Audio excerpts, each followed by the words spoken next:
नमस्कार साथियों, मेरा नाम है संदीप गुसाई। उत्तराखंड में पिछले साल हमने एक ऐसी यात्रा की थी जो मेरे लिए पूरे ज़िंदगी में ना भूलने वाली यात्रा थी, अविस्मरणीय थी, अलौकिक थी और जिसे हम देवभूमि कहते हैं। उसके अगर साक्षात मुझे दर्शन हुए तो उसी यात्रा में हुए।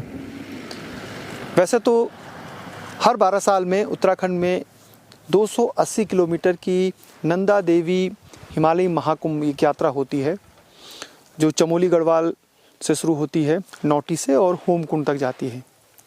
अगर आपको नहीं होगा मालूम तो आप अगर गूगल में सर्च करेंगे तो ये एक बहुत बड़ी और एक अद्भुत यात्रा होती है। इस यात्रा में एक तरीके से कहें कि ये पूरे उत्तराखंड की अधिष्ठाती देवी है। गढ़वाल, कुमाऊं, हर जगह से इसके जो मंदिर है गाँव में है। एक यात्रा देवरा यात्रा थी जिसे हमने पिछले साल किया। उत्तराखंड के चमोली ज़िले का जो जोशीमठ तहसील है और जो पैनखंडा पूरा परगना है, तो उस क्षेत्र में यात्रा नौटी से शुरू हुई थी और नीति तक गई थी। नंदा देवी यात्रा और देवरा यात्रा जो लाता से शुरू हुई थी, लाता गांव से।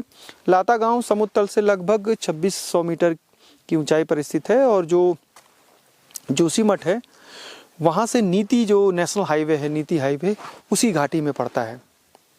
तो यात्रा शुरू हुई नीति से लेकर लाता से लेकर नीति तक। हमने कई गांवों में इस यात्रा को पैदल कवर किया, समझा इस यात्रा को, और कई सारी जो धार्मिक परंपराएं हैं हमारे उत्तराखंड की वो समझी। तो तमाम वीडियो हैं जो हमने बनाए थे लाता से लेकर और नीति तक के, वो सारे वीडियो डिस्क्रिप्शन में हैं। अगर आप चाहते हैं एक साथ उन वीडियो को देखना तो सब वीडियो हमने डिस्क्रिप्शन में उनके लिंक दिए हैं, आप ज़रूर उनको देखिएगा, क्योंकि बहुत मेहनत की हमने, पैदल पैदल सारे गाँव को नापा है उसमें। यात्रा 5 सितंबर को शुरू हुई थी। नंदा अष्टमी 2 या 3 सितंबर को थी और हर साल गढ़वाल के चमोली और बागेश्वर और पिथौरागढ़ में नंदा अष्टमी बड़े ही धूमधाम के साथ मनाई जाती है। तो नंदा अष्टमी खत्म होने के बाद ये यात्रा शुरू हुई और लाता में पहले माँ भगवती यानी नंदा देवी की डोली जो है वो बाहर आई। पूरे गांव में खुशी का माहौल था। सब जो जितने भी लोग थे लाता गांव के, जहाँ भी रहते हैं, वो सब आए हुए थे।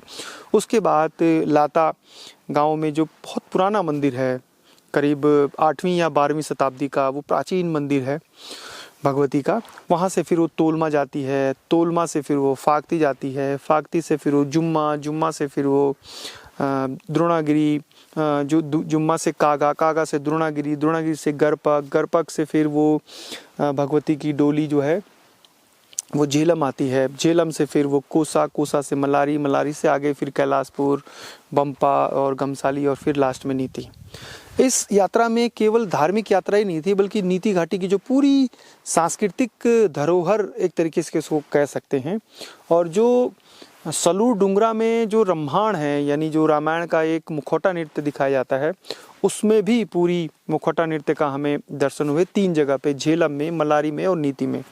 ये अद्भुत यात्रा थी और मैं खुशकिस्मत हूँ कि मैं इस यात्रा का पूरा एक एक पड़ाव दर पड़ाव और हर छोटी चीज़, हर छोटी बड़ी चीज़, किस तरीके से नीति घाटी के जो जनजाति हैं, वहाँ के जो लोग हैं, उनका पहनावा, उनके आभूषण, उनकी भाषा, उनका रहन सहन, उनकी खान पान, ये तमाम वीडियो में हैं।